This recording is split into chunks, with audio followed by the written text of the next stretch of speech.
Hi, Robin with Oxy-Dry. Today, as you can see, I've got my Orbitec machine sitting here upside down, and I actually did a big commercial job with it yesterday. And when I went to pull it out of the van today, I discovered a couple of chunks of rust underneath it, and so I pulled the bumper back, which is sitting right here, and discovered that well, it's been rusting. The bumper fits on there nice and snug, like, well, this one right over here. You can see it just fits on there nice and snug. And this is the back of the bell housing, and that's where the worst of the rust is. I knew that there was bubbling on the paint on the top. I could see it from the top, but I didn't realize just how bad it had gotten underneath here. So yeah, definitely want to deal with that, because this is an excellent machine. I've been using it for, well, I've had it for about 13 years or so, and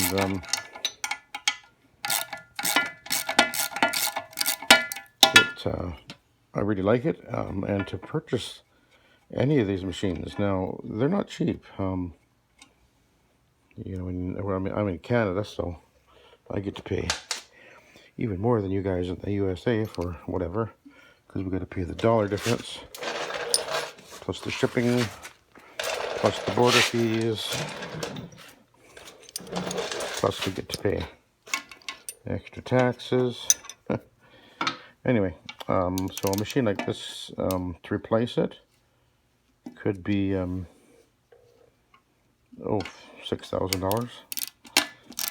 or maybe even more. Anyway, it gets ridiculous. So I'm going to pull you can see I'm pulling the bell housing off, and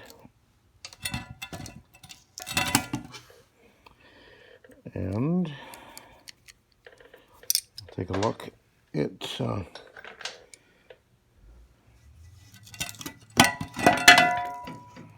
basically, that's it. And I'll knock off the flakes of rust and see how much metal's left. If I have to, I can have this, you know, I can have something fabricated up that would pretty much do the same thing. It doesn't have to be exact. I have other ways of putting bumpers on, I think, because this is the bumper that it comes with is made for the machine, but I think it actually isn't quite as bad as I was fearing it. Yeah, see, there's still definitely lots of metal there. Once I knock off the flakes, the paint and the rust flakes, and then I would get it powder coated, and then it would last for years and years. I mean, it's already lasted this long, which is, you know, a testament to the machine. I've got the Orbot sitting right there. I took it apart. I did a video a little while ago where I showed pulling that apart, because the bottom plate on that one was also rusting. Again, it was about 10 years old. This was a bit newer than the Orbitec, although I hardly used it as much. But anyway, you know, you put them away and they're a little bit damp underneath, and I store them in my garage here. And you know, I guess you can't expect things to stay without rusting. I guess the only thing I was thinking I could pull the bumper off every time I put it away, and, you know, give it a really good wipe down. That would be the way to make it stay rust free forever. But once I get it powder coated, that'll be pretty much rust proof then. Jesse James over here. I actually cleaned my interior of my wife's car. I cleaned the seats and the floor and everything with my extractor, because our little girl, little CJ, she she pee-peed in the seat, and I went and sat in it and didn't even notice it until I sat in it, and Anyway, so I got to clean the seat this morning. Anyway, I will knock off the excess rust here, get the flakes of paint off there, and take a good look at it. And then Monday, if I think it's well, either way, I got to take it somewhere and either have it powder coated or have a new bell housing made up. So we'll figure it out. Anyway, I thought I'd let you see that. Here, by the way, is of course the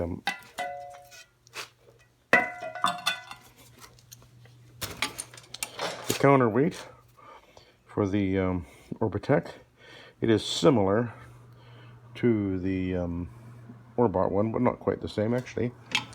Let's have a look. I've got it sitting right here. So let's have a look. So let me think. Yeah, this is the way it goes. The Orbot or Vibe one is here and right here, and this will be the Orbitec one. So this is a counterweight is actually welded on there, and then there's the 3 mounting bolts that attach it to the it's got a different setup here. This to go over the motor shaft, this one is actually a lot more sturdy, I think, because it actually slides right down and over the motor shaft. And if you go back and watch the video where I show the Orbot one, it's a little bit different. It just threads all the stress goes on this threaded, I don't know what you call that, grub screw, I guess. Anyway, so anyway, there's the difference, or the similarities. They both are doing exactly the same thing. It has the same amount of orbital motion, actually. There's 3 Allen screws that go there, hex screws, I guess you call them. And then this whole thing just comes right off of here.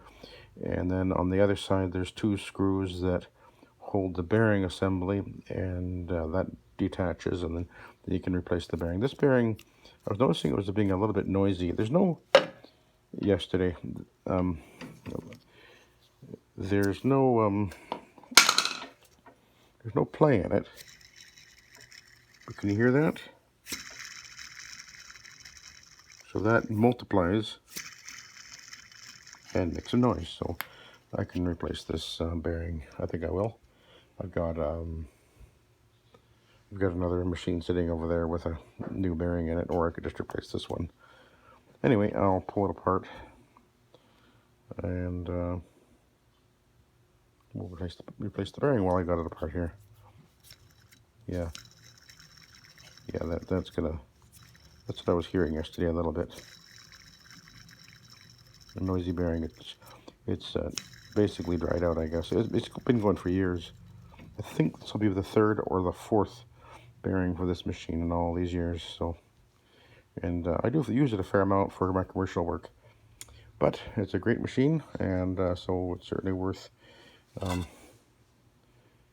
cleaning this up and either powder coating or replacing it, because I don't want to replace the whole machine, because it's nothing wrong with it. And the motor, if the motor went, I can replace it or rebuild it, and you know, otherwise there's not much to these machines. So anyway, I'll let you go. Thank you for watching and have a good day.